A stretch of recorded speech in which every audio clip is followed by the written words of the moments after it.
And once again, as mentioned, Chris Totten is in, Assistant Professor of Engineering Technology. Chris, good morning. Good to have you in here. Hey, great to be here. Good. Well, thanks. And something you guys, and I say you guys, your department, students, and faculty participated in was the, if I say this wrong, correct me, Indicate Horizons International Game Festival. Is that right? That's correct. So what does that entail? And I assume that's online now. Well, so, in the AGD Animation Game Design program, so the program, of course, is the one where we study animation, 3D and 2D animation, as well as game design, video game design, a little bit of tabletop design, things like that. But what we went to this past weekend was, like you said, Indicate Horizon. It's part of Indiecade, which is a international festival for independent game developers. Now, that means game developers who are not working with the help of some, giant mega company right. like your Electronic Arts or your Activision or something like that. And to sum it up for people, it's usually called like the Sundance Festival of the video game industry. So you're looking at like short experimental work, kind of like on the cutting edge, artistic type stuff.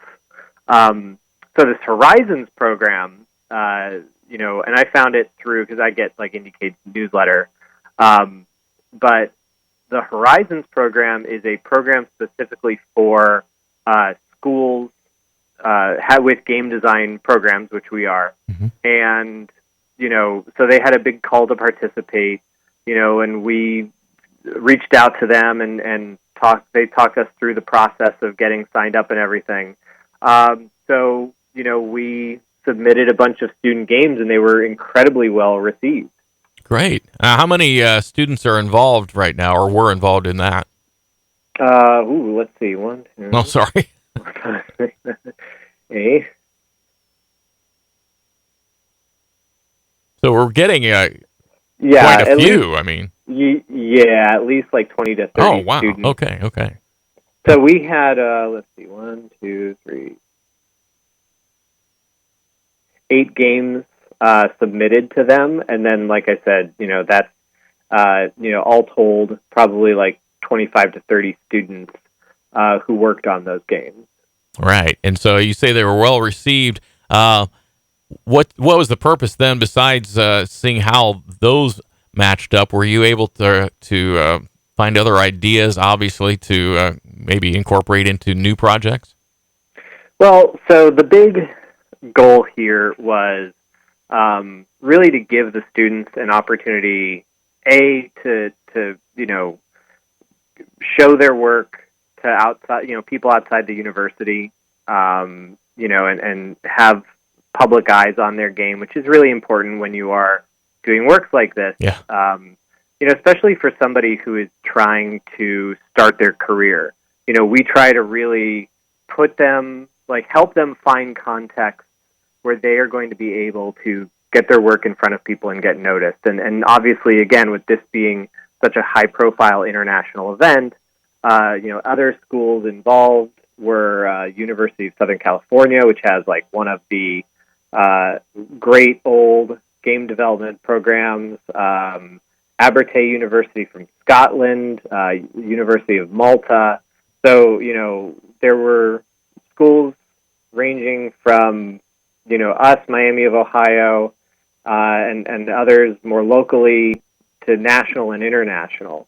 So, our students were showing their games on a big stage, and so that was an opportunity for them to get noticed. There were recruiters there. There were panels on how to fund your game, how to get noticed by larger studios and things like that. So it was a great opportunity, and this is something that we really want to help our students with, is to find placement in this industry. So that was like number one. B was, some of these students are really thinking about taking these games to the next level. That is not a pun I intended to make.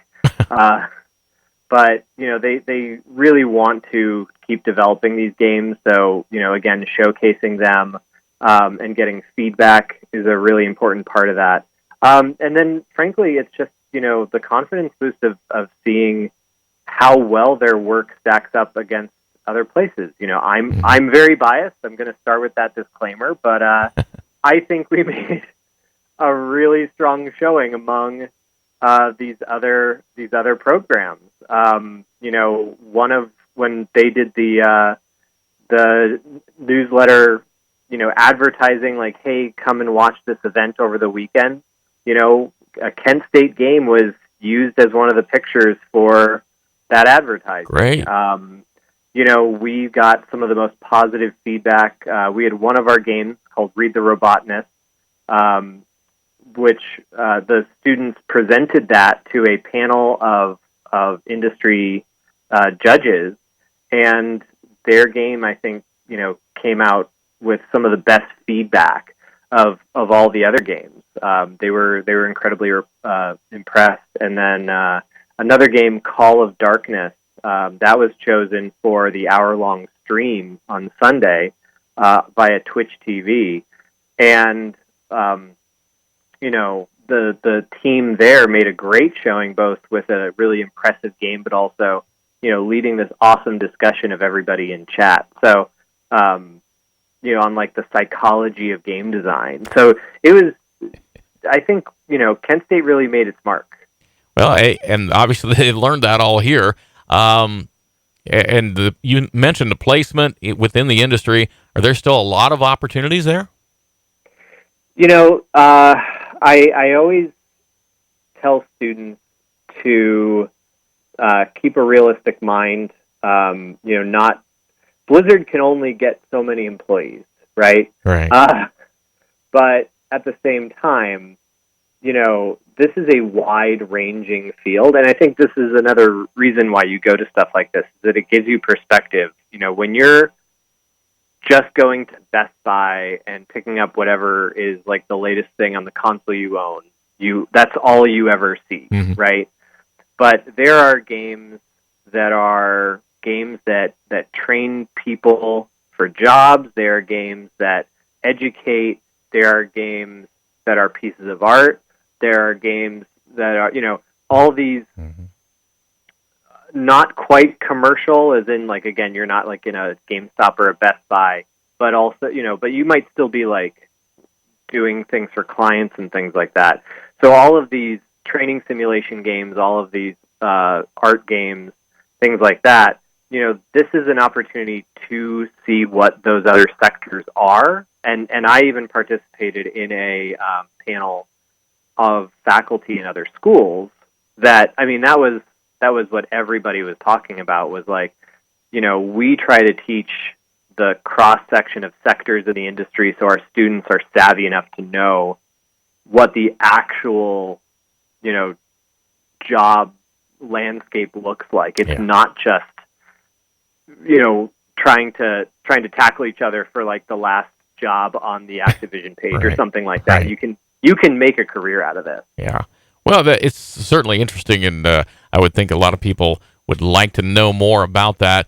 If they would like information, including what do I need to study to get to the point of where some of these other people are, how do they get a hold of your department and get some questions answered?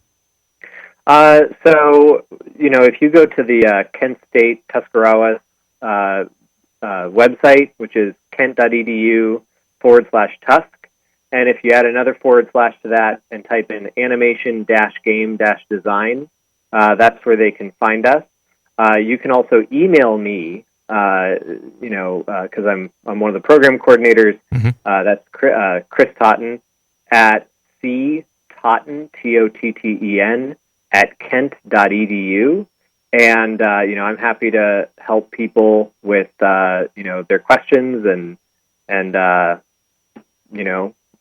help them find their path in this. All right. Well, hey, I do want to, again, congratulate you and the students, and wish you continued success and also a relaxing summer, if you could do that. Thanks. All right. Thanks a lot, Chris. That is Chris Totten. Yep. He is the assistant professor of engineering technology, Kent State Tuscarawas. Our guest this morning here on Tusk Talks on the BT Morning Show.